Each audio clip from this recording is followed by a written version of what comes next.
Every time I try to become politically correct, I stutter.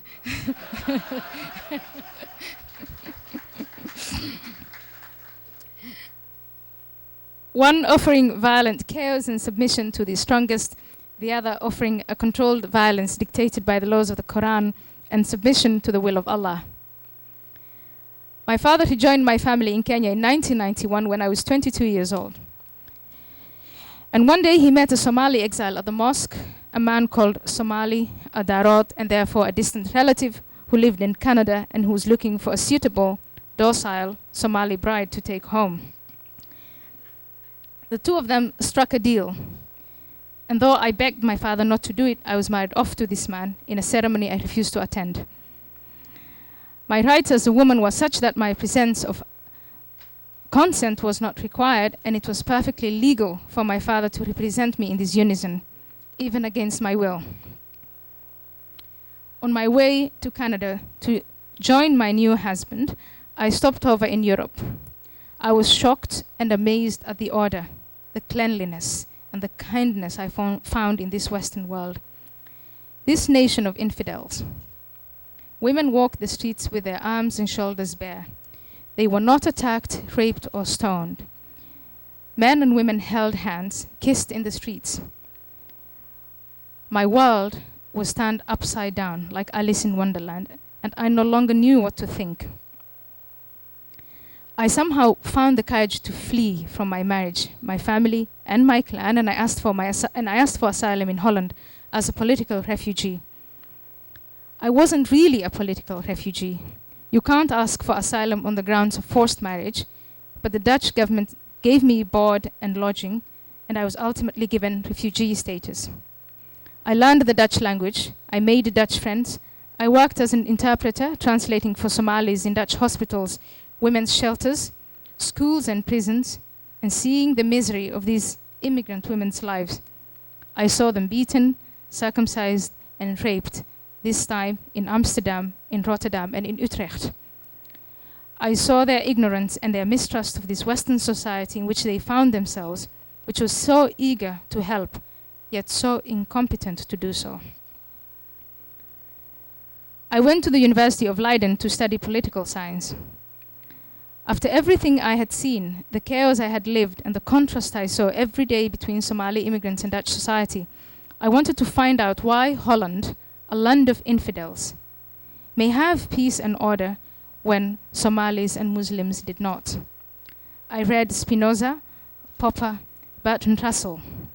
Whole worlds of knowledge and thought began opening up to me. It was a journey into hundreds of years of contestation, of independent thinking, and I marveled at the agility and impudence of these minds. Then came September 11, 2001, and Osama bin Laden claimed the Quran justified hurling planefuls of innocent people into buildings, killing thousands. My mind rebelled, and the dissonance between what I was seeing and the morals I found in my heart would not let me rest. I looked, not wanting to really know, and found exactly what bin Laden had said, written there within the holy book of the Quran. And Allah did indeed sanctify the killing of innocents to the extent that an infidel might be innocent. I found violence right there in the heart of Islam, in black and white.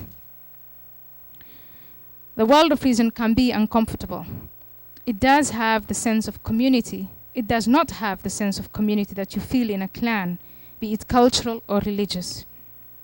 In every country I grew up, clan and tribe were paramount. When everybody knows about everybody, there is a remarkable and comforting sense of longing. But in a clan, there is no autonomy. The individual has no opportunity to choose his, and especially her own destiny. And without this freedom, there's no true sense of personal responsibility. Clans attain control by instilling shame and fear into individuals. In the case of my culture, these two elements, shame and fear, were especially instilled into women. We were mutilated so that we were hobbled physically and literally and branded. Our minds were trained and bullied into submission. into obedience to our fathers, our brothers, and our elders. This was imposed on me not only by my culture, but also through justification of my religion. Though truthfully today, the two are so intertwined you cannot tell where one ends and the other begins. Whether in the Ummah, the Islamic tribe, or in the Darod, my duty as a girl was to subjugate the self, to submit to the will of many and to Allah. One of the tools used to gain this submission is fear, and fear is bred by ignorance and superstition. And before I turned 23, fear governed my life. I feared my parents, and they taught me to fear God. Everywhere around me, morality was understood only through Allah. A moral framework outside of religion was unimaginable and simply did not exist. Good was not found in the hearts and minds of men, and most definitely not within women. We feared the judgment of God, and we feared the evil within ourselves. And just as ignorance and superstition breed fear, so does fear breed suspicion. My parents did not trust each other. I did not trust my parents. My parents did not trust me. Our school teachers did not trust us. We did not trust them. And we definitely did not trust the state, as they equally did not trust their citizens. The world of reason that I encountered in my latter 20s has an infrastructure to govern human relationships, which is derived not from a divine power, but from human rationale. There is a separation of private faith from the state, a division of powers, recourse through elections and legal systems. There is a free press, freedom of movement, freedom of association, freedom of religion, and equal opportunity for men and women, blacks and whites, gays and heterosexuals. The sacred here is the right of the individual, the life of the individual, and the protection of civil liberties.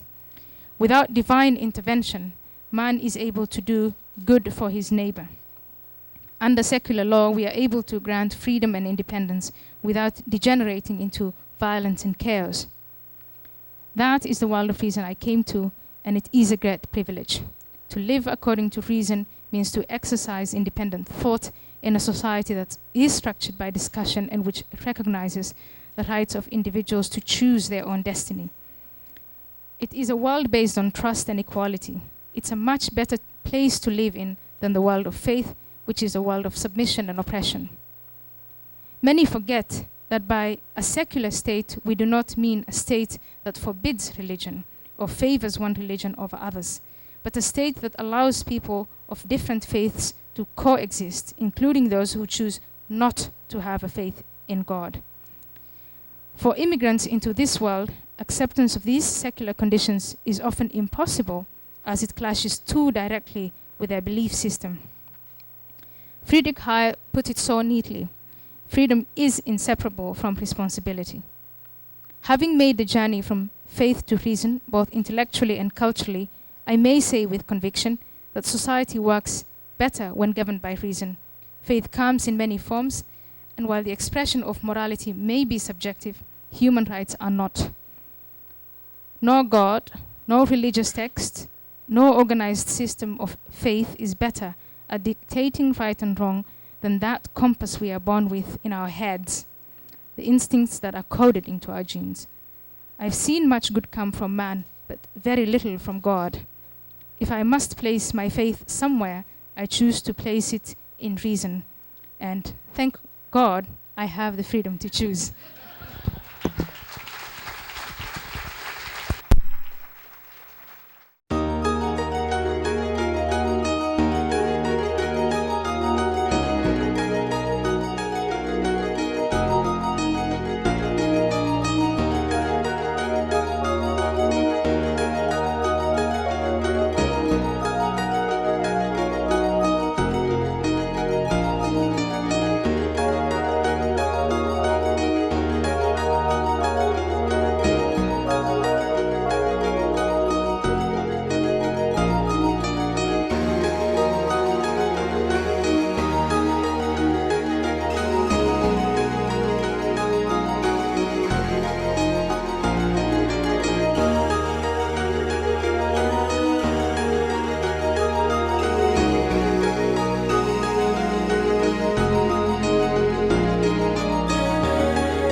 tell them to line up here.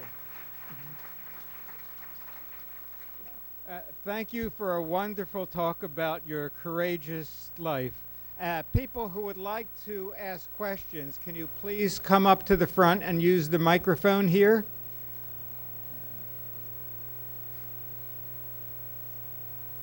One simple biographical question. I'm startled by your eloquence, and I've seen you handle question and answer sessions on C-SPAN deftly. Where did you learn English on top of the other languages? I think what might shock a lot of people is I learned English in Kenya. And English was in Kenya because of the British Empire. And unfortunately, for those people who believe that the British Empire has done only wrong, I only want to say there were good things about the British Empire, which I still appreciate.